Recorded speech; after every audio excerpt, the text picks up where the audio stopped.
Hello everybody, today we're going to walk through how I plan my section hikes at the Appalachian Trail. I'm sure there's multiple ways to do it. This is how I sit down and map it out to make sure that I have everything kind of planned as far as what I want to do. We're going to be referencing two books today. One is the AT Guide, and yes, I get it from the library, as you can tell, and also the Through Hiker's Companion. I get them from the library because they do change every so many years. This is the 2019 northbound, the AT Guide. They also make a southbound one if you're starting in Maine, working your way down. I usually do north, and so I'm starting more south and walking north. If you're walking south, get the southbound. Both have great information in them, and which is why I get both of them to walk through, get the best information I can. So when I start, I kind of figure out how long I'm going to go. So this year, I'm going for a week, about 5 days, 4 nights, maybe, might do 6 days, 5 nights. Not 100% sure yet, but that's kind of the point of mapping it out. I always try to start or end at at some type of city or busier area. That way I can park my car and get an Uber one way or the other way. And it just makes it easier because, one car can't walk the whole thing and then turn around and walk back. So I already did some preliminary planning, and I'm going to start in Harper's Ferry, West Virginia, so that I can do Harper's Ferry. I can do Maryland, and then we'll stop in Pennsylvania. So to start out, if I flip ahead, this book has kind of a laid out mileage points and different things. So Harper's Ferry is around the 1025 mile mark. So this is cumulative. Mile one is down in Georgia, and it just keeps going up from there. And so if you look at, okay, I got 1025. So I usually write that down. I'm around 1025 at Harper's Ferry, West Virginia. All right, so I have that written down. So from there, when you look at it, you can go through and it'll call out where all your shelters are. The shelters are generally spaced about 8-10 miles apart. They're about, some are closer, some are farther. And there are camping sites along the way if you have the Far Out app, which I'll try to touch on a little bit later. But I usually kind of plan shelter to shelter, and then if I feel good, I'll go a little farther and hit a tent spot. Otherwise, I'll stay at the shelter area. So we look at this. If I start at 1025, that's day one. So assume I got to park my car, get an Uber, head to my start point. Probably going to get a later start than normal, so I'm probably not going to get 20 miles in or anything. So we look ahead and we can see, okay, at 1031, mile 1031, there's the Ed Garvey shelter. But then just a little bit longer at 1035.9, there's the Crampton Gap shelter. So either I'm doing 6 miles that day, or I could do a full 10, almost 11 miles. And then if I turn the page, you'll start getting into the mile marker information at each one. It'll tell you different things, where to find things, what things are available at different spots as far as restaurants, maybe different campsites, different stores, places to replenish your stock. And if you keep going, there's some maps in here as well. And then you'll get to the next thing. So at 1038, mile marker is looks like a Bear Spring Cabin trail. It's locked. But you keep going down, and then our next one's at 1040.9 is the Rocky Run shelter. And like I said, I kind of generally go through and I just write them all down so I can see what the gaps are. I'll figure 10 miles a day is good if you're a newer hiker. If you're really seasoned and have a lot of experience and are in good shape, plan for 15 to 20. So at 1048.4, we have Pine Knob. And you can see what I'm doing. You just kind of keep going through that and find all your shelters. Now, for distance purposes, I usually will flip over to the Through Hiker's Companion, because the Through Hiker's Companion also gives you different grades. So at our 1025, which is right here, you start walking, we're pretty flat until about mile 1030, and then we have what looks like a little about 500-600 mile climb, or feet climb, half mile, 500 to 600 feet climb to 1031, and then it levels out again.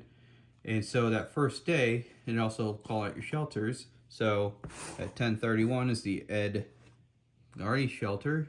So you can see, oh, there's the Ed Garvey shelter. And then if we flip forward to the next little map, our next little map here, you can see it picks back up, and we keep going to 1035.9.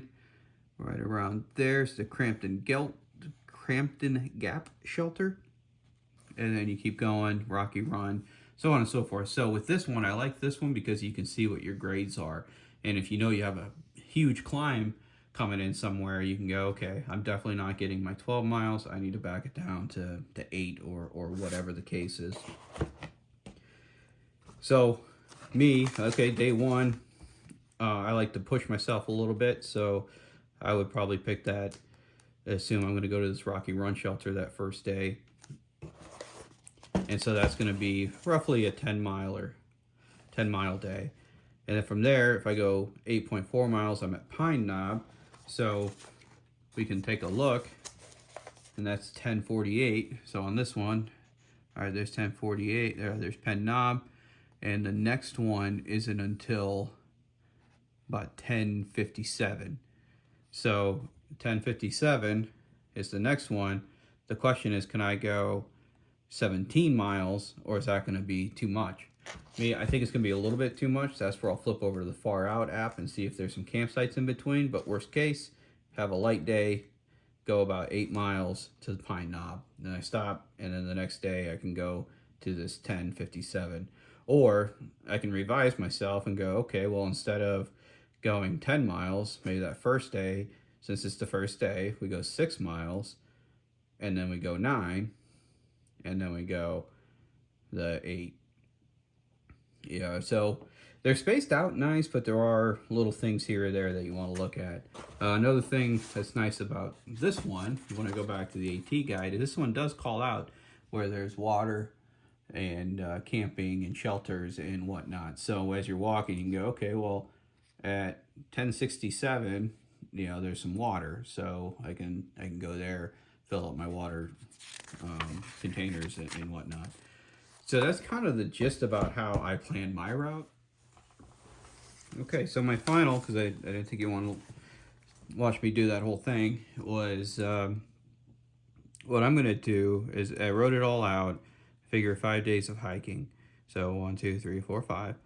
So I figured that first day I can do 10 miles. So I'm going to go Harper's Ferry at the 1025 mile marker to 1035.9 mile marker, the Crampton Gap shelter. That's roughly 10 miles. From there, I'm going to go down to Pine Knob, which will be about 13 miles. And then from Pine Knob, go down to Raven Rock, which is roughly 14 miles. Raven Rock to Deer Lick, 10 miles. And then Deer Lick to US 30, which is where I'm going to get off. It looked like there's some parking and some stuff around that where I can, you know, either leave my car and get an Uber back or vice versa, so that'll be 13 miles. So all told, 5 days of hiking, 10 to 14 miles a day, and that's kind of what I'm going to plan on. So now, Bo, I'm going to switch over to the Far Out app and kind of show you what you can do on that as far as where the campsites and stuff are. This is the Far Out app, and we'll kind of go through that. Red line indicates the trail itself, and this app is kind of cool because you can see where all the trails and all the shelters or whatnot are. So I'm starting in Harper's, West Virginia, moves into Maryland and Pennsylvania, and as I kind of pan around the screen here, you can see that the trail's moving some. And those little blue lines, those are little spur trails that kind of it might lead you to different things. And you're in the app. If you press on it, it'll tell you, "Hey, this one's just a spur trail. It doesn't have anything fancy with it." But if we go up a little more, you can see right here is the Edward Garvey shelter. You click on it, it says shelter spur, so you know that that leads to that shelter. And if we keep going a little bit more and zoom out, you can see where we are. We're in the Gathland State Park. And we kind of keep going. There's these little spurs, and that leads to something. There's a shelter there, but for some reason that shelter's not called out. Okay, we'll just keep moving here. And these little backpacker camps where it says Dahlgren Backpacker Camp, that's usually just a trail or a campsite just off of the trail that you can just camp at without being at a shelter. So if you get to the shelter, you still have more energy, you can look ahead and go, okay, I can go, a couple more miles and I'll hit that shelter. But that's kind of the gist of the Far Out app. There's more to it than that. If you get it, take a look at it and you'll see a bunch of different things because you can filter out shelters and watering holes and things of that nature. Again, use that Through Hiker's Companion. Use the AT guide, northbound or southbound, depending on what you're doing. And I just kind of go from there. A couple good other books if you're a reader. I do enjoy this one, How to Hike the Appalachian Trail. It's got a lot of different information in here that's kind of nice for prepping. And also, for more of an entertaining one with some factual stuff, Bill Burr, A Walk in the Woods is really good. That's also a movie. The book's better, as normal. Books are always better. So at that, if you need help planning or if you have any questions on planning your hike, please put those in the comments below. Hit like, subscribe, and all that. And we will talk to you soon and see you on the trail.